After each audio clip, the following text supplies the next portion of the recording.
নমস্কার, কেমন আছেন সবাই? myblogs.s-এ আপনার আরেকবার স্বাগত জানাই। আজকে বৃহস্পতিবার আর এখন বাজছে সকাল 5টা। আর আজকের মতন মর্নিং ওয়াক মোটামুটি শেষ। আর বাড়ি যাওয়ার আগে দেখলাম যে নদীর ওপরে এমন কুয়াশা জমেছে যে নদীটা ঠিক মতন আর দেখতে পাওয়া যাচ্ছে না। খানিকক্ষণ আগে যখন এসেছিলাম, যখন যাই মর্নিং ওয়াক করতে, তখন কুয়াশাটা এত বেশি ছিল যে নদীর জলই কোনো রকমভাবে দেখা যাচ্ছিল না।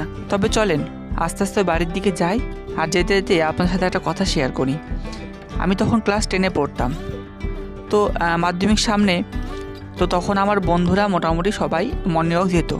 তো তখন থেকে মোটামুটি ফার্স্ট আমার মর্নিং ওয়াক শুরু করা। আর সব বন্ধুরা যখন যাচ্ছে আর এটা যখন একটা ভালো অ্যাক্টিভিটি, সেজন্য আমিও তখন মর্নিং ওয়াক শুরু করি। তো তখন ঘুম থেকে ওঠার জন্য একটা অ্যালার্ম ঘড়ি কিনেছিলাম বাবাকে বলে। তখন তো কোনো রকমের ফোন আমার কাছে ছিল না, ছোট বড় কোনো রকম ফোনই ছিল না। তো বাবা তখন ঘুম থেকে ওঠার জন্য একটা অ্যালার্ম ঘড়ি কিনে দিয়েছিল। তো স্বাভাবিকভাবেই সেই অ্যালার্ম ঘড়িতে অ্যালার্ম দিয়ে উঠতাম। তো একদিন হয়েছে কি, ঘড়িতে অ্যালার্ম দিয়েছি ঠিকই, জানেন তো অ্যালার্মটা বেজেছে কি বাজেনি আমার সেটা ঠিক খেয়াল নেই। তো যাই হোক, আমি স্বাভাবিকভাবে উঠে গেছি। আমি ভেবেছি তখন বাজছে 4টা হয়তো। এবার তো আমি মর্নিং ওয়াক করতে বেরিয়ে গেছি রাস্তাতে, আর ঘড়িটড়ি সেরকম দেখিনি। আর বন্ধুরা সেদিনকার যায়নি, তার আগের দিন কথা হয়ে গেছিলো যে তারা কেউ আজকে যাবে না। তা আমি একাই ভাবলাম যাই। এবার রাস্তায় গিয়ে দেখছি এক অন্যরকম চিত্র। যেমন প্রতিদিন থাকে যে সমস্ত লোকরা মর্নিং ওয়াক করতে আসে, তাদেরকে মোটামুটি চেনা। তো তারা কেউ এসছিলো না তখন। তা আমি একটু ভেবেছিলাম যে একটু হয়তো সকালে এসছি আমি।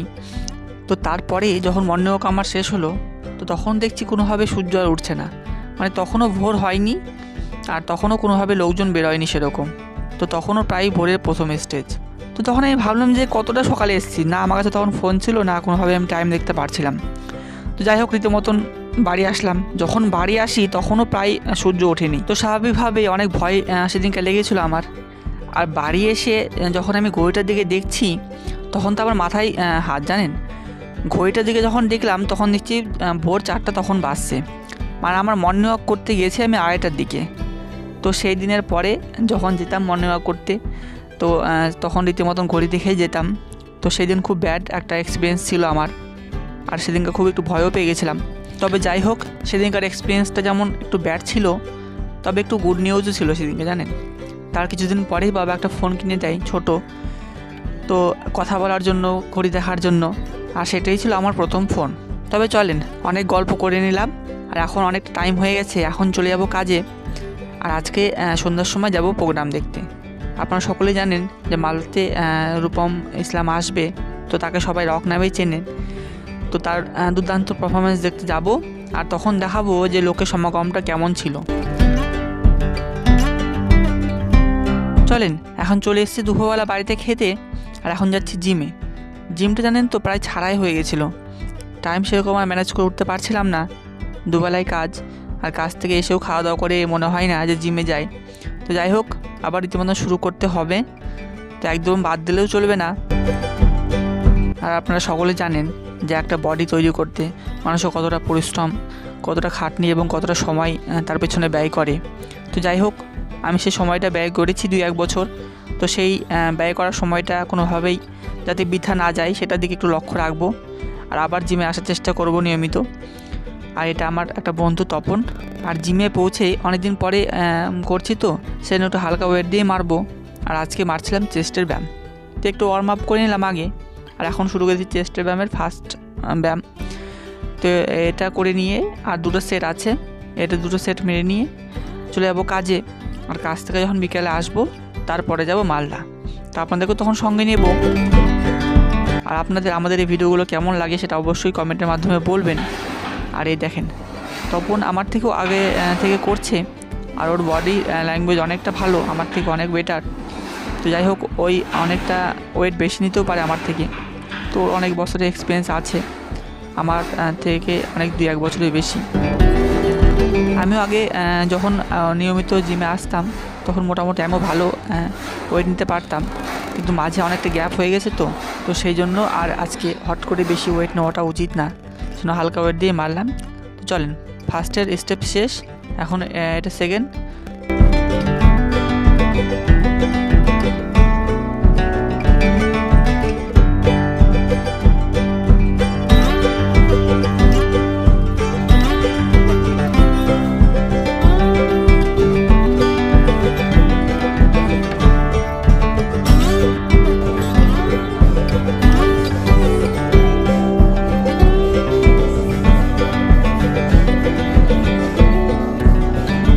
তবে চলেন, চলে এসছি এখন কাজে।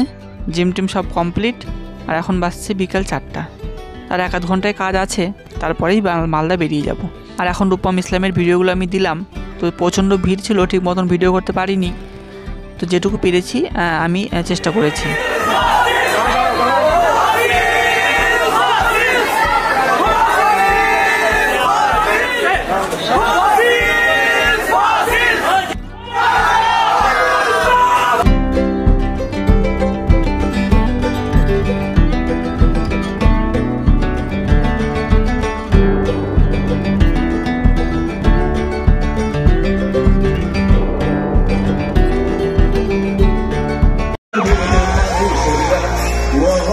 নেশার পেশা এক হয়ে গেছে তো আলসিটা চোখে জেগে জেগে রাখবো তোকে ভেবে আগে কাটতাম না তাই ভাবতে পারি না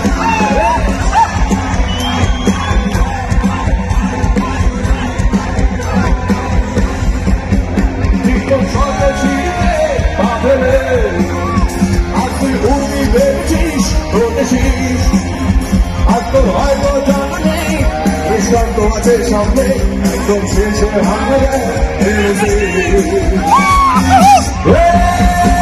তোর সবে ছিঁড়তে পাবে আর তুই গানা মেরেছিস তোদেছিস সবার নিজে ফেয়ারে পশুর নিচে দেয়ালে তোর ধ্বংস করতে আসছে মেরেছিস তোর ধ্বংস করতে আসছে মেরেছিস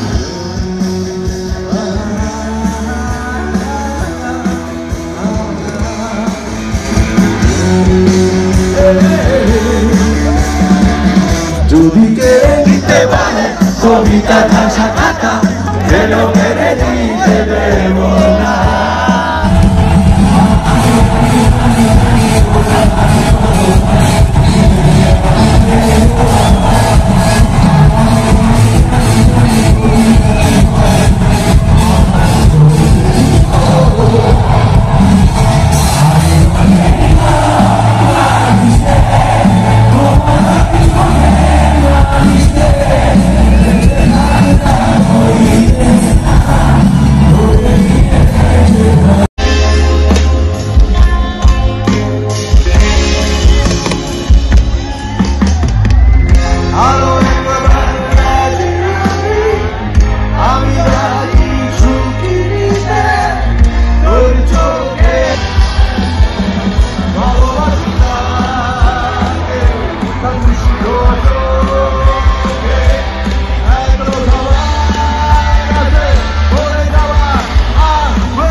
তো আপনারা সকলে দেখলেন রূপম ইসলামের পারফরমেন্স।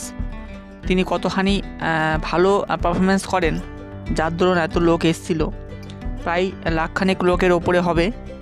তো আমার জীবনে দেখা সবচেয়ে বড় প্রোগ্রামের মধ্যে এটা একটা। আমি এত লোকের সমাগম কোনো প্রোগ্রামে এর আগে দেখিনি। প্রচণ্ড ভিড় ছিল, যার দরুন বেশিক্ষণ থাকার সম্ভব হয়ে উঠলো না। আর এতটা যে লোকের সমাগম হবে সেটা আমরা কেউ ভাবতে পারিনি। আমরা ভাবলাম যে স্বাভাবিক লোক হবে, তো এই যে এতখানি ভিড়, সত্যি বলছি আমার জীবনে এরকম ভিড় আমি কোনোদিনও দেখিনি, আজকে ফার্স্ট টাইম দেখলাম। তো বেশিক্ষণ সেই জন্য থাকলাম না, তো বাড়ি চলে এসেছি এখন। আর বাড়ি এসে প্রচণ্ড খিদা পেয়ে গেছিলো, তো দেখলাম চিকেন ছিল বাড়িতে রাখা, তো ভাবলাম সেটাই ফটাফট করে নিই।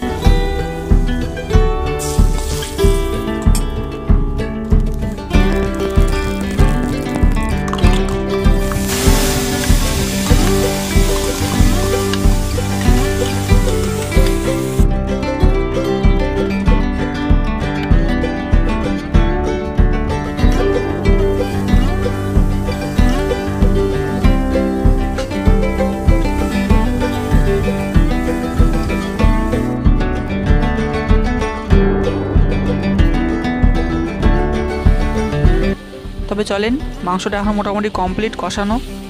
আর মাংসটা আমি প্রতিদিন যেভাবে করি আজকে আর সেভাবে করলাম না, ভাবলাম যে অন্যভাবে একটু ট্রাই করি। তো আপনারা দেখলেন সকলে যে পেঁয়াজটা প্রথমে ভেজে নিলাম, তার সঙ্গে রসুন আদা লঙ্কা সব ভেজে নিলাম। ভেজে নেওয়ার পরে সেই সমস্ত মশলাগুলোকে একসাথে মিক্সিতে পিষিয়ে দিয়ে সেটাকে কষিয়ে তারপরে মাংসটা ছাড়লাম। তো একটু টক দই দিলাম, তারপরে একটু লবণ, হলুদ, লঙ্কার গুঁড়ো, তারপরে সব দিয়ে কষালাম মোটামুটি আধা ঘন্টার মতন। তারপরে কষানো হয়ে গেল, তারপরে গরম জল এটাতে দিয়ে দিলাম। তো মোটামুটি এখন মাংসটা কমপ্লিট। লাস্টের দিকে একটু ধনা পাতা দিয়ে দিয়েছি আর একটু গরম মশলা দিয়ে নামিয়ে নেব। আর এখানে সবার লাস্টে দিয়ে দিলাম বিরিয়ানি মশলা। তো বিরিয়ানি মশলাটা মাংসতে আমি একটু ইউজ করি, দেখি যাতে সেন্টটা অনেক ভালো আসে।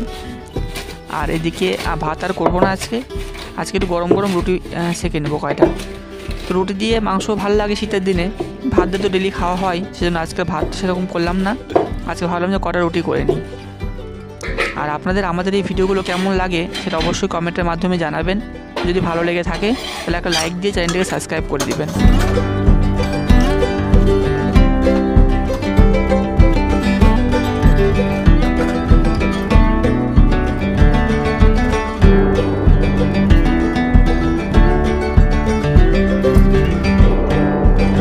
তবে চলেন, রান্নাবাড়ি সব কমপ্লিট, এখন খাওয়া দাওয়া করিনি অল্প।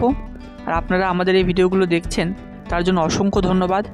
এবং খুব শীঘ্রই আমার পরবর্তী ব্লগ আসছে, ততদিন সাবধানে থাকবেন, সুস্থ থাকবেন।